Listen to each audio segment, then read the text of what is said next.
आक्रमण करती सेना जिसे हराना लगभग नामुमकिन था।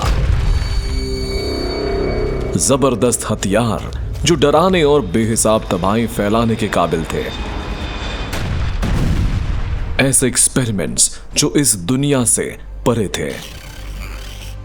हमें सेकेंड वर्ल्ड वॉर के बारे में जो कुछ बताया गया उसमें से बहुत कुछ झूठ है। क्या अडोल्फ हिटलर का पूरी दुनिया पर राज करने का सपना दूसरी दुनिया की रहस्यमयी टेक्नोलॉजी पर टिका था? नाज़ीज़ ऐसी टेक्नोलॉजी ढूंढ रहे थे जो प्राचीन जमाने में इस्तेमाल हुई थी। और क्या जर्मन मिलिट्री ने एलियन टेक्नोलॉजी की मदद से कुछ ऐसे हथियार बनाए थे जिसे वे वंडर वेपन्स बुलाते थे? ना सिर्फ वो ग्रेविटी को कैंसिल कर सकता था, वो टाइम को भी मैनिपुलेट कर सकता था। दुनिया भर में करोड़ों लोगों को लगता है कि इतिहास में एलियंस हमारी धरती पर आए थे। क्या यह सच हो सकता है? क्या प्राचीन एलियंस ने वाकई हमारे इतिहास को आकार देने में मदद की है? अगर हां, तो क्या उनका हिटलर के नाजी और दूसरे विश्व युद्ध से कोई संबंध था?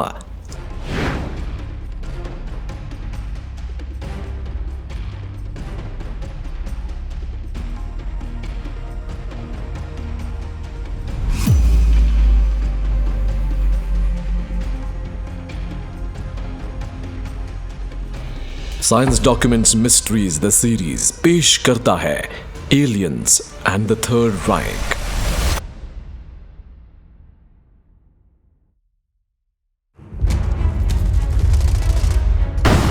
सेकेंड वर्ल्ड वॉर के दौरान जर्मनी के पास धरती की सबसे एडवांस्ड मिलिट्री थी और कमाल के हथियार थे, जैसे जेट एयरक्राफ्ट, प्रिसिजन बॉम्बर्स और गाइडेड मिसाइल्स।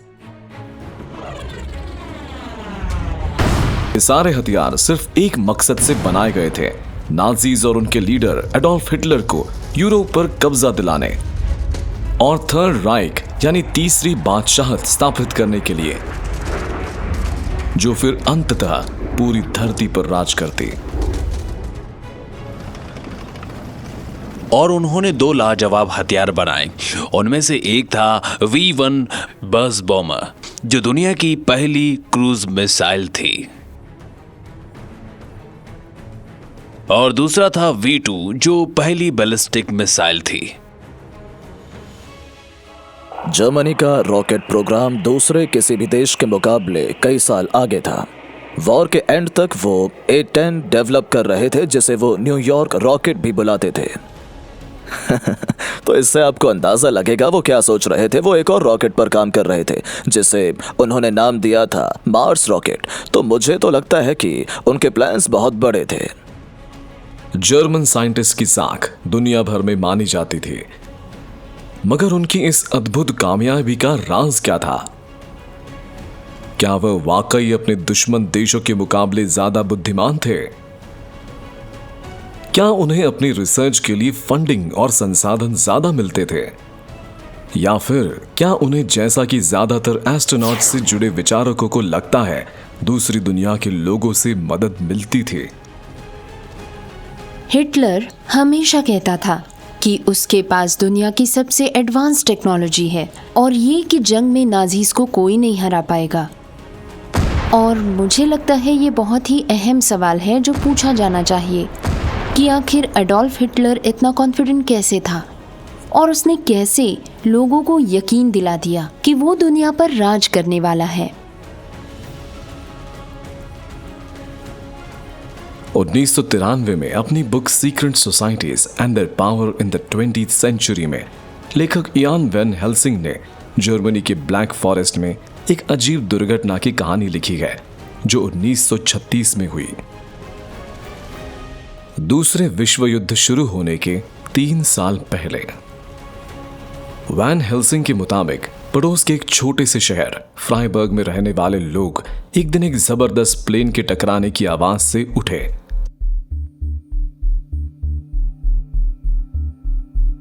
जब जांचकर्ता क्रैश की साइट पर पहुंचे तो उन्हें वहां एक अजीब डिस्क के आकार की चीज नजर आई और अंदर एलियन जैसे लोगों के अवशेष भी मिले। वैन हेल्सिंग ने यह भी दावा किया कि क्रैश के महज कुछ घंटों के अंदर हिटलर की एसएस सेना ने इलाके को अपने कब्जे में ले लिया और क्रैश में मारे गए क्रू को वॉल्सबर्ग किले के अपने टॉप सीक्रेट हेडक्वार्टर्स में ले गए।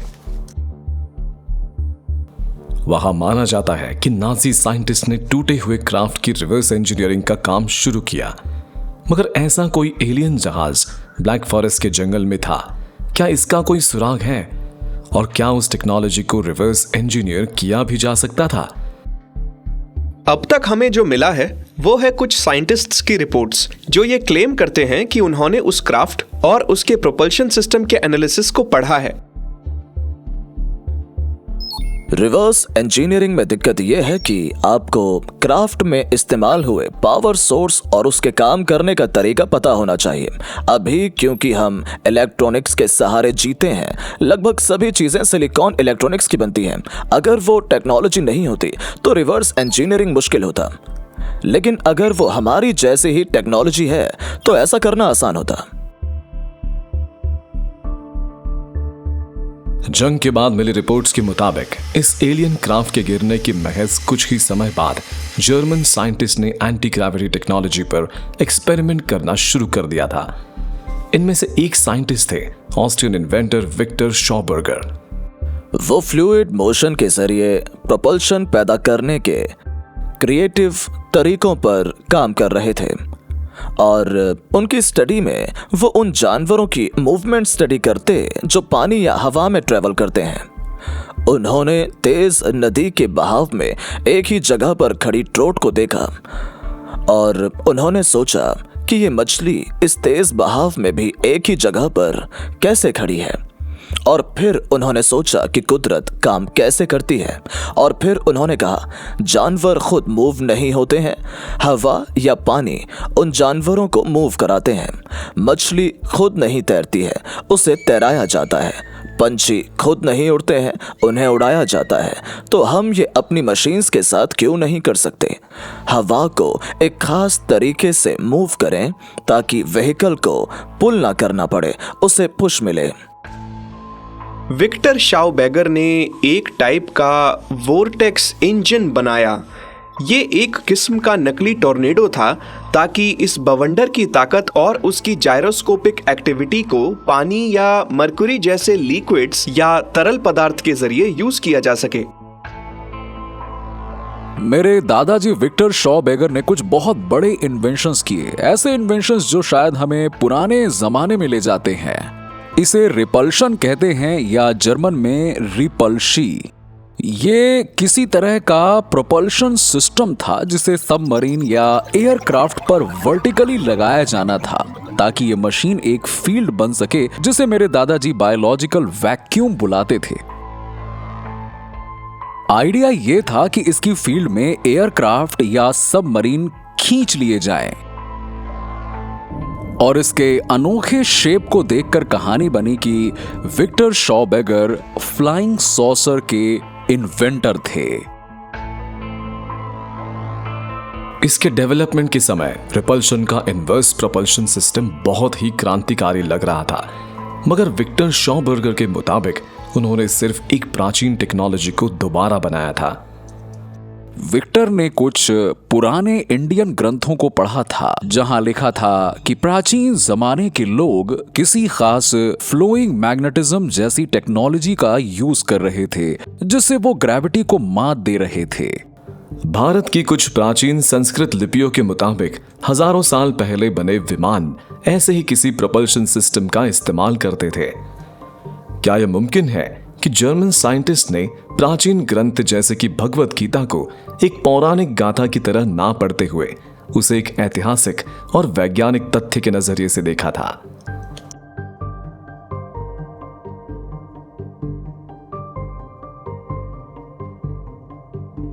तो उन्होंने इस प्राचीन लिपि को संस्कृत और जर्मन में ट्रांसलेट किया और फिर जर्मन्स ने इन प्राचीन भारतीय महागाथाओं को पढ़ा और वो विमान के कंसेप्ट से वाकिफ थे।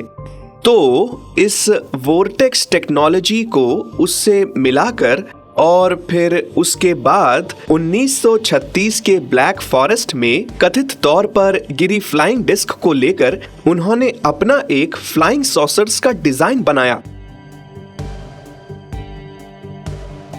1999 में फ्राइबर्ग के क्रैश के 3 साल बाद जर्मन साइंटिस्ट ने अपना ही एक फ्लाइंग सॉसर के शेप का एयरक्राफ्ट बनाया और उसे नाम दिया है हनीबू। शुरुआती प्रोटोटाइप्स में एयरक्राफ्ट का डायमीटर 25 मीटर का था और उसमें 8 क्रू मेंबर्स के लिए जगह थी। हॉनेबू एक क्लासिक फ्लाइंग सॉसर डिजाइन था जिसके ऊपर डोम पर खिड़कियां थीं और नीचे की तरफ एक बड़ा सा डोम था। वो एक तरह से एक लाइटनिंग बॉल की तरह था। वो 2 बॉल्स इलेक्ट्रॉन्स और पॉसिट्रॉन्स प्रोड्यूस करते थे और ये पॉसिट्रॉन्स स्फीयर के ऊपरी हिस्से में माइग्रेट करते थे और एयरक्राफ्ट को उड़ाते थे। मैंने लगभग अपनी पूरी जिंदगी ये कहानियां सुनी है कि नाजीज ने एक फ्लाइंग सॉसर को हासिल कर लिया, और मुझे भी लगता है कि नाजीज किसी एलियन दुनिया के टच में थे जिससे उन्हें वो एडवांस टेक्नोलॉजी मिली जो वो जंग के आखिर तक डेवलप किए जा रहे थे। मगर हिटलर के खेमे में आखिर कितने लोग थे जो एलियंस के होने पर यकीन रखते थे? वो हिटलर के करीब थे और वो एलियन से संपर्क बनाने के लिए किस हद तक गए?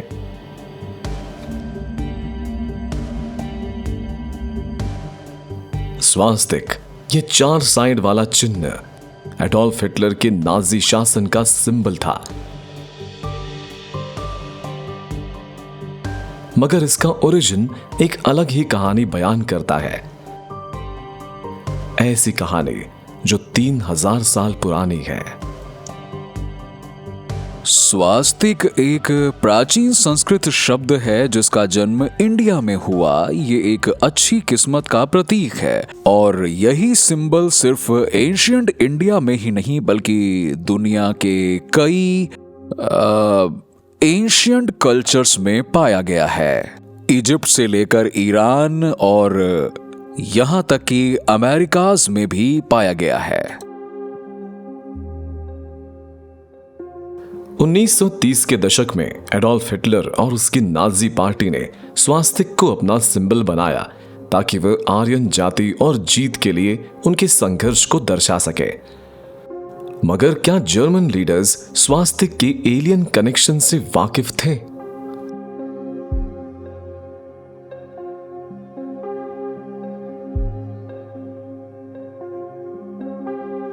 प्राचीन संस्कृत लिपियों में यह लिखा हुआ है कि यह सिंबल स्वास्तिक एलियन दुनिया से जुड़ा हुआ है। जैसे कि हिंदू देवता ब्रह्मा इस सिंबल का इस्तेमाल अक्सर आस्था के तौर पर किया जाता है उन मंदिरों में भी जो एलियंस के लिए समर्पित हैं। स्वास्तिक का दुनिया के कई प्राचीन सभ्यताओं में जिक्र है। एक थ्योरी कहती है कि इस सिंबल में जादू शक्ति है। ये मैजिकल सिंबल है जिसे एलियन ने धरती के प्राचीन लोगों को दिया था और इस सिंबल का इस्तेमाल करने वाला दुश्मनों को दूर रखता है। ये सिंबल बुराई को दूर रखता है, उन्हें ताकत देता है ताकि वो ना सिर्फ सरवाइव करे बल्कि सर्वश्रेष्ठ बने। क्या हिटलर ने स्वास्तिक को नाजी पार्टी का सिंबल इसलिए बनाया क्योंकि उसके कनेक्शन एलियन दुनिया से है? क्या वह दूसरी दुनिया के एलियंस के होने पर यकीन रखता था?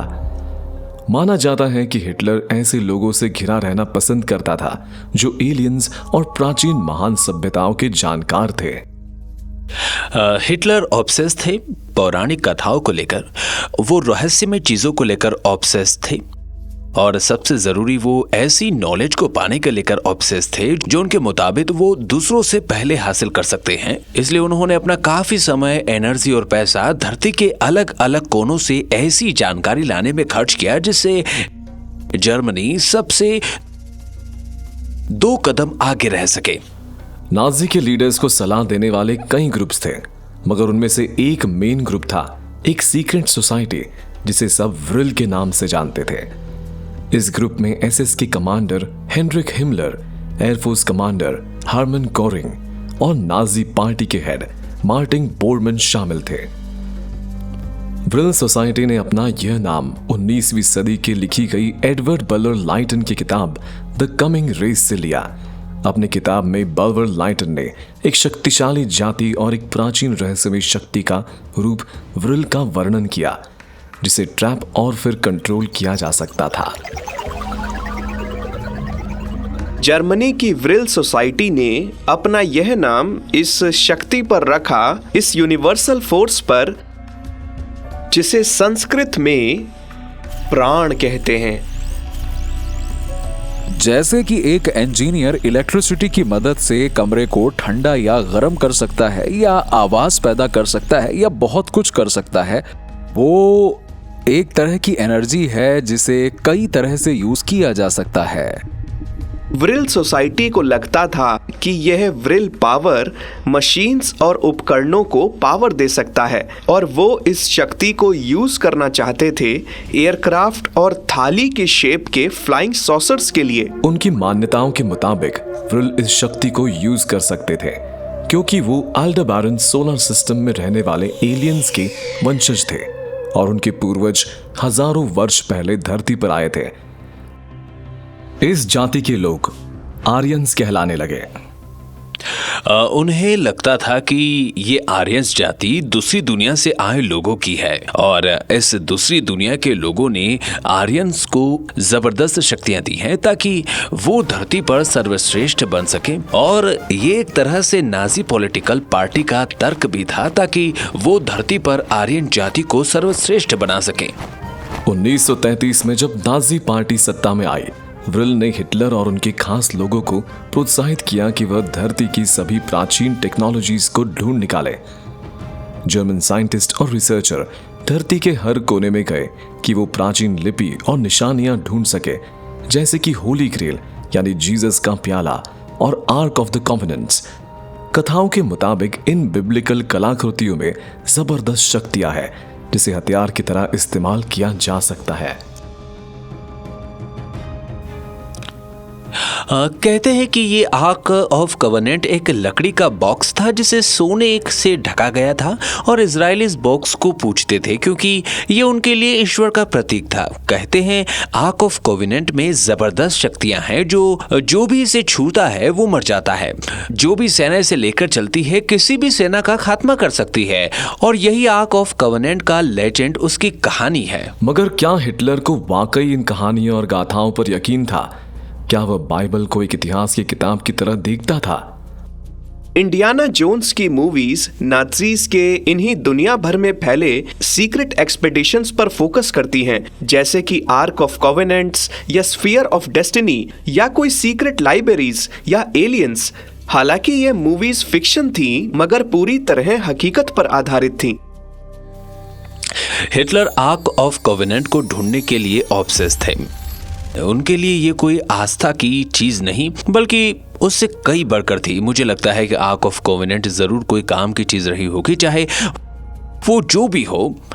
बुक ऑफ एक्सोडस में आर्क ऑफ कॉवेनेंट का डिटेल डिस्क्रिप्शन लिखा है। माना जाता है कि इस बॉक्स को बनाया गया ताकि उसके अंदर 10 कमांडमेंट्स के 2 टैबलेट्स रखे जा सके, जिसमें जादुई शक्तियां थी क्योंकि उस पर ईश्वर की उंगलियां लगी थी। जैसे ही टैबलेट्स को बॉक्स के अंदर रखा गया, अगर आप बाइबल में लिखी चीजों को देखें तो बॉक्स खतरनाक बन गया, वो लोगों को मारने लगा, अंदर से अजीब अजीब आवाजें आने लगी। इंडियन जोन्स की मूवी में काफी हद तक सही दिखाया गया है कि ये ईश्वर से बातें करने का एक रेडियो है।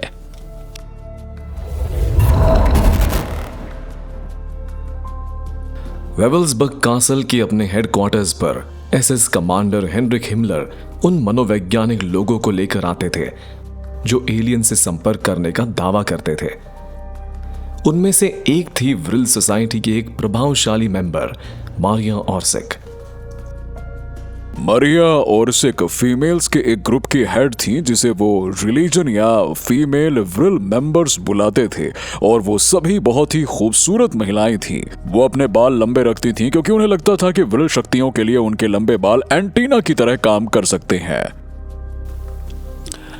उन्हें यकीन था कि दूसरी दुनिया के लोग जो इंसान नहीं थे वो यहाँ धरती पर मौजूद थे और उन्होंने ही सर्कुलर शेप के क्राफ्ट को डेवलप करने के लिए इंस्पायर किया।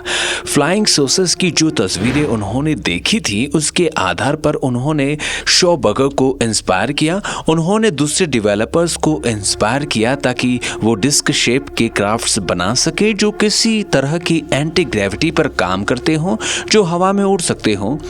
जर्मन की टेक्नोलॉजी दूसरे देशों के मुकाबले इस कदर आगे थी कि लोगों को ये लगने लगा कि जर्मन को एलियंस की मदद मिली है।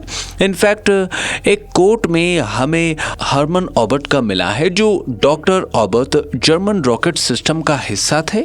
उस कोट में हर्मन ऑबर्ट ने कहा, हमें दूसरी दुनिया से मदद मिली है। क्या यह मुमकिन है कि नाजीज ने दूसरी दुनिया के लोगों से संपर्क बनाया था? अगर हाँ, तो क्या उन्हें दूसरी एडवांस्ड एलियन टेक्नोलॉजी की मदद भी मिली थी? आखिर हिटलर दुनिया के इतिहास के सबसे खतरनाक हथियार बनाने के कितने करीब था?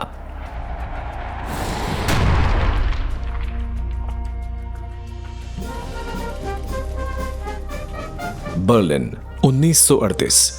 दुनिया ने एटॉमिक एज की तरफ पहला कदम रखा जब जर्मन केमिस्ट ऑटो हैन और फ्रिट्ज स्ट्रैसमैन ने यूरेनियम एटम्स को स्प्लिट कर अचानक से फिशन डिस्कवर किया, जो न्यूक्लियर एनर्जी की बुनियाद है।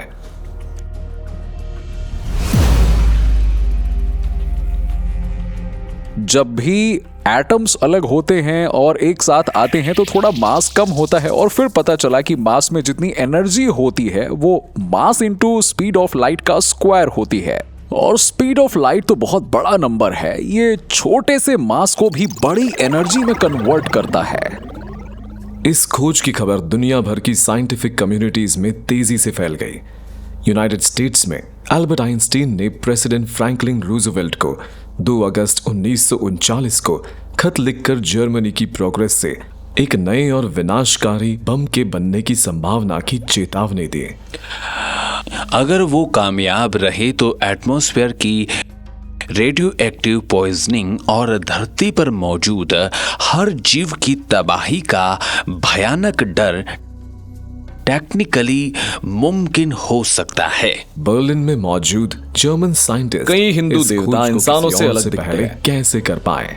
आमतौर पर उन्हें क्या नीले यह रंग का वाकई एक दर्शाया नई जाता खोज है। थी, या इन साइंटिस्ट ने किसी बेहद शक्तिशाली और यह मुमकिन पौराणिक है कि स्रोत वह को ढूंढ दूसरी निकाला दुनिया था? से हो सकते हैं।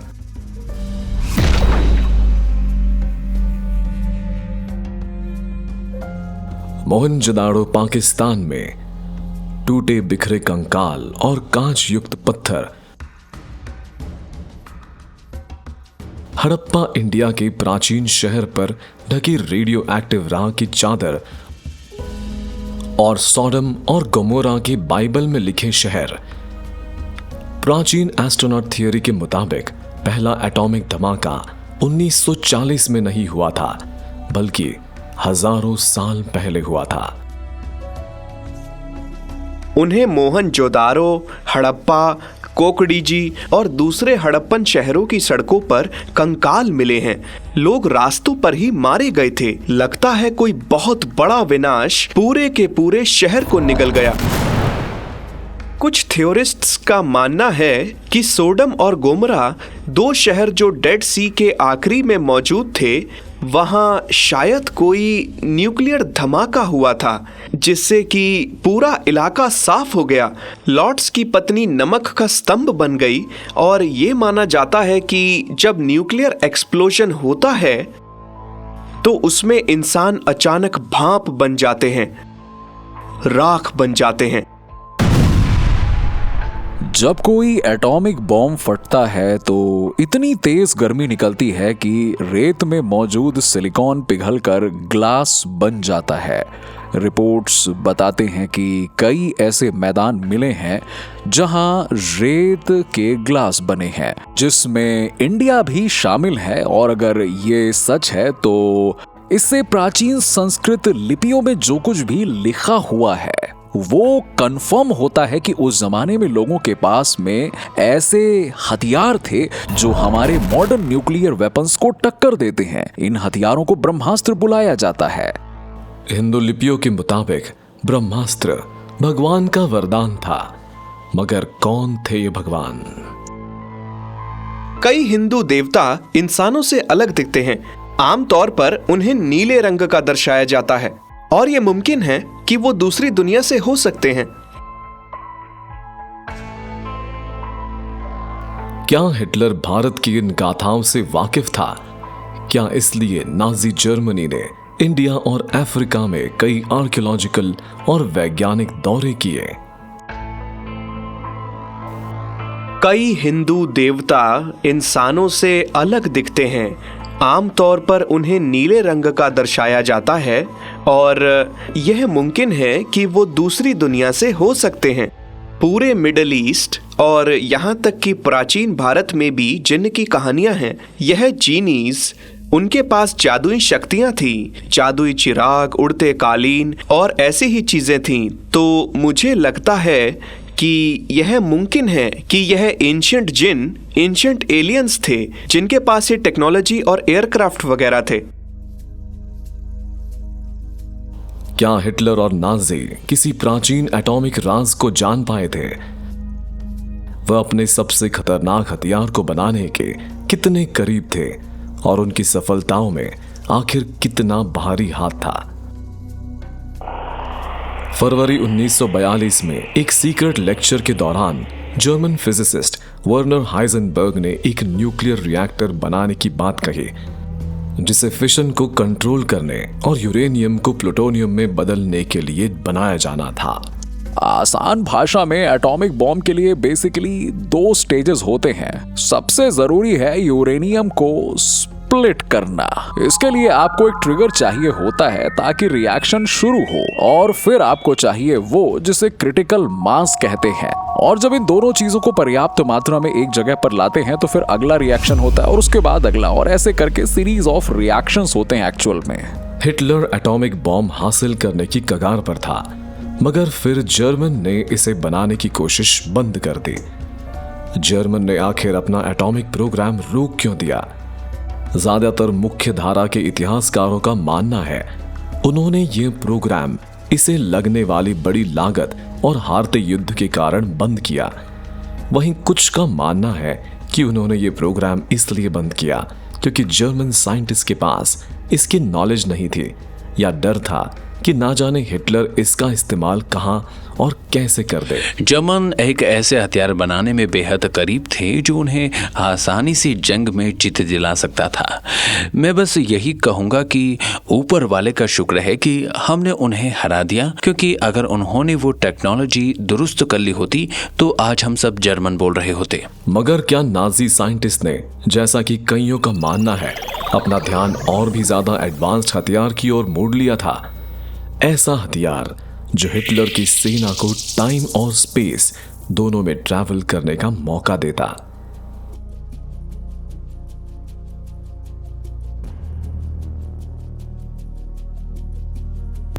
पोलैंड लुवेकोविच के बाहर मौजूद एक घाटी में एक अजीब सर्कुलर ढांचा है जिसे हेंज या फ्लाई ट्रैप बुलाते हैं।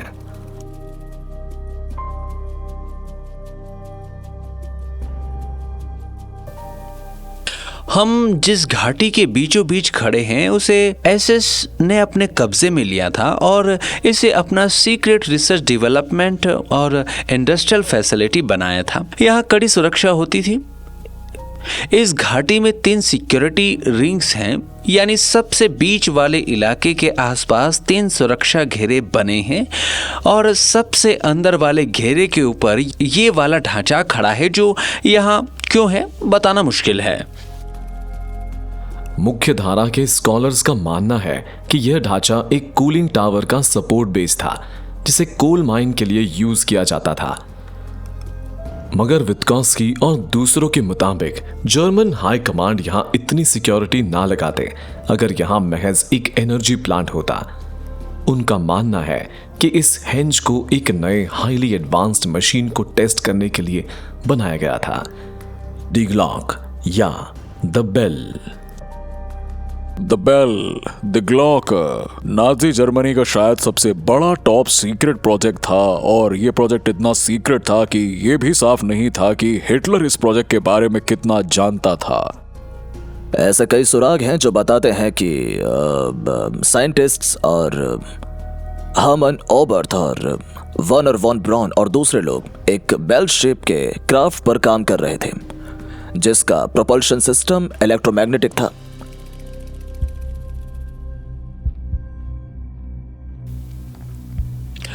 ये कुछ के मुताबिक वुंडा वावा था, या वंड वेपन हथियार, इतना शक्तिशाली, इतना खतरनाक कि जंग के आखिरी मिनट पर जब सोवियत की सेना पोलैंड के करीब आ चुकी थी तब भी ये हथियार जंग का रुख बदल सकता था। बच्चे खुशी स्केचेस दिखाते हैं कि वह बेल के ऊपर सिरेमिक कवरिंग थे और वह 10 फुट ऊंचा और 5 फुट चौड़ा था। उसका डिजाइन मॉडर्न एरोडायनामिक्स के प्रिंसिपल्स के विरुद्ध था। अगर आप बेल जैसे आकार में उड़ान भरने की सोचें तो मुझे लगता है कि आपको चैलेंज उसके एरोडायनामिक्स से ही आएगा।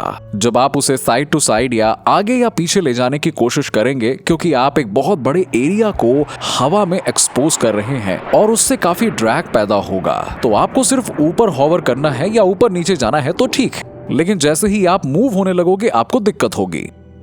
अगर बेल कोई नए टाइप का एयरक्राफ्ट नहीं था तो वो क्या था? कुछ प्राचीन एस्ट्रोनॉट थियरिस्ट के मुताबिक बेल शायद एक टाइम मशीन था। एक तरह के वॉर्टिसेस हैं या कह सकते हैं चक्रवात हैं जिन्हें सॉलिटॉन्स कहते हैं, और ये इलेक्ट्रोमैग्नेटिकली बाहर की दुनिया से अलग थलग होते हैं। हाल ही में हुई रिसर्च और एक्सपेरिमेंट से पता चला है कि ग्रेविटी और इलेक्ट्रोमैग्नेटिक फिजिक्स के बीच जो लिंक है वो साइंटिस्ट की सोच से कहीं ज्यादा पुख्ता है। यूनिवर्स के नियम और कानून एक समान है। अगर आप सही इलेक्ट्रोमैग्नेटिक फील्ड लें और बहुत हाई वोल्टेज और पल्स लें या उसे सही ढंग से फेस करें तो आपको कुछ अजीब घटना नजर आएगी। आप चीजों को गायब और फिर उन्हें रीअपीयर करवा सकते हैं। तो इन्हीं वजहों से माना जाता है कि नाजीज इसी चीज को स्टडी कर रहे थे और उसे डेवलप करने की कोशिश कर रहे थे, और उनका ये बेल एक तरह की फ्लाइंग मशीन थी जो ऐसे एडवांस्ड इलेक्ट्रोमैग्नेटिक कॉन्सेप्ट्स को यूज कर सकती है। मगर क्या टाइम ट्रैवल करना वाकई में मुमकिन था? जर्मनी में जन्मे फिजिसिस्ट अल्बर्ट आइंस्टाइन के मुताबिक इंसान थियोरेटिकली यह कर सकता है। उनकी थियरी ऑफ स्पेशल रिलेटिविटी ने यह पहली बार दिखाया कि टाइम स्लो हो सकता है अगर आप बहुत तेज जाएं तो इसका असर आपके फ्यूचर में जाने पर भी होता है। अगर आप बहुत तेज कहीं ट्रैवल करें और आपका टाइम किसी और के मुकाबले स्लो हो जाता है तो आप फ्यूचर में पहुंच सकते हैं। उससे मुश्किल है समझना जनरल रिलेटिविटी को, जहां आइंस्टाइन ग्रेविटी की बात करते हैं और ग्रेविटी को कैसे डिस्क्राइब किया जाए ये बताते हैं, और वहां आप स्पेस टाइम के बारे में सोचने लगते हैं, उसे मोड़ने के बारे में। स्पेस और टाइम को सही दिशा में रैप करने से आप समय में पीछे जा सकते हैं।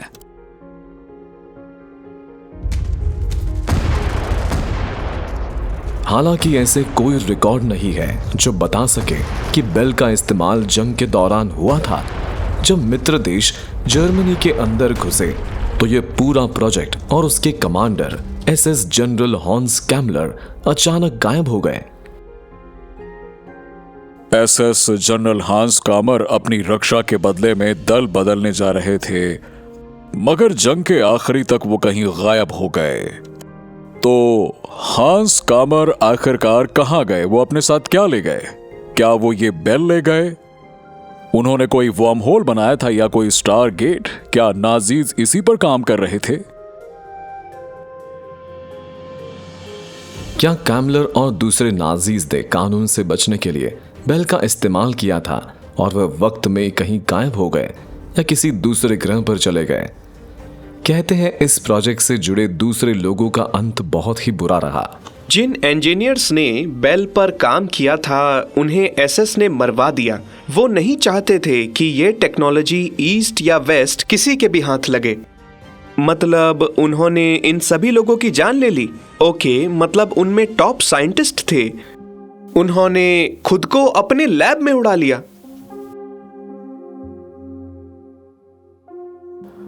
अफवाह यह भी उड़ी कि मरिया और सेच मनोवैज्ञानिक और व्रिल के दूसरे मेंबर्स ने बाकी के लोगों को कोड मैसेज भेजे ताकि वह दूसरी दुनिया के जीवों की मदद से यहां से भाग सके। मुझे लगता है कि उन्होंने सभी को एक कोड भेजा, एक खास जगह पर इकट्ठा होने का मैसेज दिया। मुझे लगता है वो हैम्बर्ग के करीब कहीं इकट्ठा हुए थे। उसी वक्त हैम्बर्ग के ऊपर एक यूएफओ को देखा गया था। वो गायब हो गई। उसके साथ व्रिल सोसाइटी के कई अहम नाम गायब हो गए। और कहते हैं मार्टिन बॉमन, एसएस के मुखिया जो खुद एक तांत्रिक जैसे थे, वो भी गायब हो गए।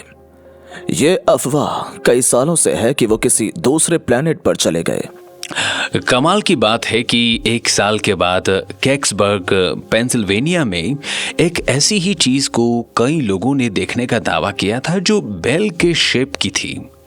क्या ये मुमकिन है कि नाज़ीज ने इस चीज को परफेक्ट बनाना सीख लिया था, या क्या ये मुमकिन है कि एलियन नाज़ीज की यूनिफॉर्म में आए थे? ये तो बहुत ही अजीब सुनाई पड़ता है।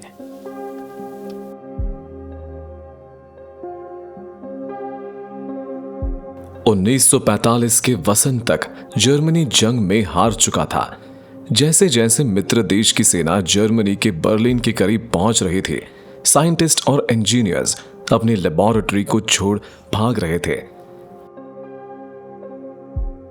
सबसे खतरनाक हथियार बनाने की हिटलर की खोज असफल रही। मगर जब जंग का अंत हो रहा था, जर्मन साइंटिस्ट के साथ क्या हुआ सब जानते हैं। ज्यादातर साइंटिस्ट यूएस आ गए, मगर वह अपने साथ कौन सा राज लेकर आए?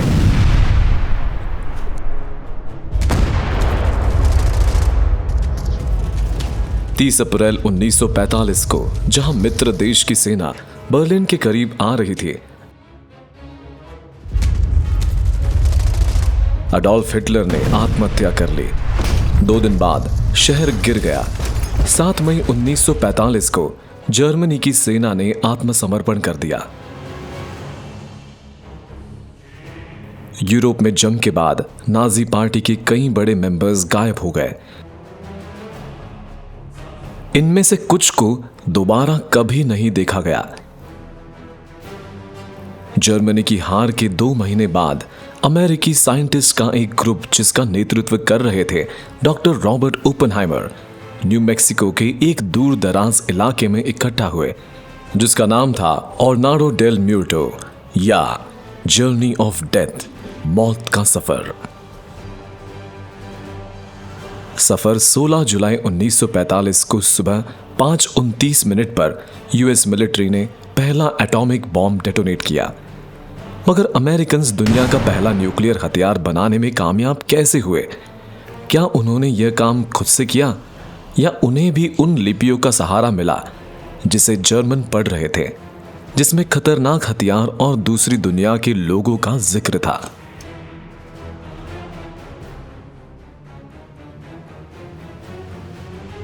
इन चीजों से उन्होंने कभी इंकार नहीं किया। जो लोग इस रिसर्च से जुड़े हुए हैं, जर्मनी में एक जियोलॉजिस्ट हैं डॉक्टर एक्सेल स्टॉल, और उन्होंने कुछ प्राचीन भारतीय लिपियों का टेक्निकल ट्रांसलेशन किया है, और उन्होंने पाया कि सेकेंड वर्ल्ड वॉर के दौरान जर्मनी के फ्लाइंग डिस्क का वाकई में इन चीजों से संबंध है।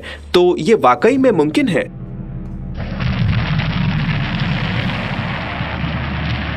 शायद इंसानी जाति की सबसे बड़ी और अद्भुत तकनीकी उन्नति थी इंसान का चांद पर पहुंचना। 20 जुलाई 1969 को विश्व युद्ध के खत्म होने के 25 साल के अंदर एस्ट्रोनॉट नील आर्मस्ट्रॉन्ग और बज एल्ड्रिन ने असली एलियन दुनिया पर कदम रखा। मगर इतनी बड़ी टेक्नोलॉजिकल प्रगति इतने कम समय में कैसे हो पाई? और क्या इसका संबंध जर्मनी द्वारा ढूंढी गई प्राचीन टेक्नोलॉजी से है?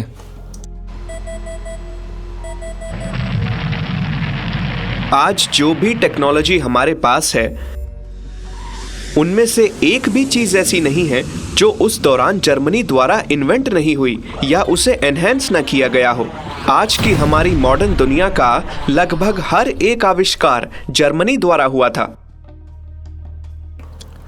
दूसरे विश्व युद्ध के खत्म होने तक जर्मनी के ज्यादातर टॉप साइंटिस्ट, इंजीनियर्स और टेक्नीशियंस पकड़े गए और उन्हें अमेरिका लाया गया एक सीक्रेट प्रोजेक्ट के तहत, जिसका नाम था operation paperclip. Operation paperclip US government का प्रोजेक्ट था, जिसमें वो जर्मन साइंटिस्ट्स को यूनाइटेड स्टेट्स में काम करने के लिए ले आए, चाहे फिर वो मिलिट्री के लिए हो या इंडस्ट्री के लिए। उन्हें हिरासत में लिया गया और उन्हें यहाँ शरण दी गई। उन्हें यहाँ यूनाइटेड स्टेट में लाया गया। कॉन्सेंट्रेशन कैंप में जिस तरह के भी भयानक अपराध उन्होंने किए थे, उन्हें माफ कर दिया गया। इनमें सबसे महत्वपूर्ण और प्रभावशाली थे पूर्व German scientist doctor Wernher von Braun, German की बेनुमुंड स्पेस रिसर्च सेंटर के कमांडर। वॉन ब्रॉन ने ही V1 और V2 रॉकेट्स को डेवलप किया था। वो नाजी पार्टी के मेंबर थे। उनके कमांडर SS जनरल्स थे। वो कुछ बेहद बड़े सीक्रेट प्रोजेक्ट्स का हिस्सा थे, जिन्हें नाजी जर्मनी जंग के दौरान डेवलप कर रहा था। अमेरिका आकर वॉन ब्रॉन ने तुरंत ही यूएस मिलिट्री के तेजी से बढ़ते रॉकेट प्रोग्राम की कमान संभाली। आगे चलकर वह नासा की एक अहम शख्सियत बन गए। दरअसल वो पहले रॉकेट्स जो यूनाइटेड स्टेट्स न्यू मैक्सिको से लॉन्च कर रहा था, वो असल में V2 रॉकेट्स थे। असल में उनके काम में फर्क सिर्फ इतना आया कि हमने उनके स्वास्तिक और आयरन क्रॉसेस निकाल दिए।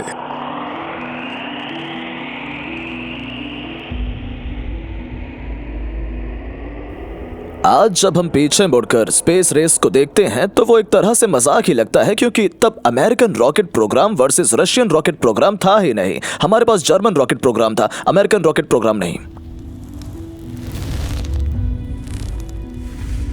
तब वो सब हासिल करना मुमकिन ही नहीं था। चांद पर हम जा ही नहीं पाते अगर वॉन ब्रॉन और दूसरे जर्मन रॉकेट साइंटिस्ट नहीं होते तो। कई तरह से अमेरिकन सरकार ने नाजी जर्मनी के काम को जारी रखने का काम किया। अंडरग्राउंड बेसेस और फैक्ट्रीज बनाई, सीक्रेट टेक्नोलॉजी को डेवलप किया, और ये सारी टेक्नोलॉजी प्राचीन जमाने में भी हुआ करती थी। और यह वही टेक्नोलॉजी है जो वैदिक विमानों में इस्तेमाल हुई है। 1970 में यूएफओ रिसर्चर एलन ग्रीनफील्ड ने दावा किया कि वह रॉकेट एक्सपर्ट वर्नहर वॉन ब्रॉन से मिले जब वह राइट पैटरसन एयरफोर्स बेस पर डिक्लासिफाई हो चुकी फाइल्स की जांच कर रहे थे। और मैंने उनसे कहा, आप लोगों ने इतनी बड़ी टेक्नोलॉजी इतनी तेजी से कैसे डेवलप कर ली? और उन्होंने यूएफओ फाइल्स के रोज की तरफ देखा और वो बोले कि हमारी मदद की थी उन्होंने। और मैंने पूछा, आपका मतलब है उन्होंने, यानी एलियंस ने? उन्होंने कहा, हाँ, उन्होंने मदद की थी, हमें उनसे काफी मदद मिली थी। और वो जैसे मेरे लिए एक बहुत बड़ा खुलासा था। ये सबूत की नाजीज दूसरी दुनिया की टेक्नोलॉजी से वाकिफ थे। ये उनके द्वारा डेवलप की गई टेक्नोलॉजी में साफ नजर आया, जो उन्होंने जंग के आखिरी तक डेवलप की थी। आखिर में एडोल्फ हिटलर की जबरदस्त हथियार बनाने की मुहिम असफल रही, मगर जो टेक्नोलॉजिकल प्रगतियां जर्मन साइंटिस्ट ने की, उससे हमारी दुनिया जरूर बदल गई। साथ ही हमारा अस्तित्व भी खतरे में आ गया। मगर क्या आज की हमारी स्पेस एज टेक्नोलॉजी वाकई में प्राचीन एलियंस की देन है? और अगर दूसरी दुनिया के जीवों के पास एक जमाने में खतरनाक हथियार थे जो विनाश ला सकते थे, तो उनके साथ क्या हुआ? क्या वह अपनी ही सुपर इंटेलिजेंस का शिकार बन गए? अगर हां, तो क्या हमारे साथ भी वही होगा? यह तो सिर्फ वक्त और स्पेस बताएगा।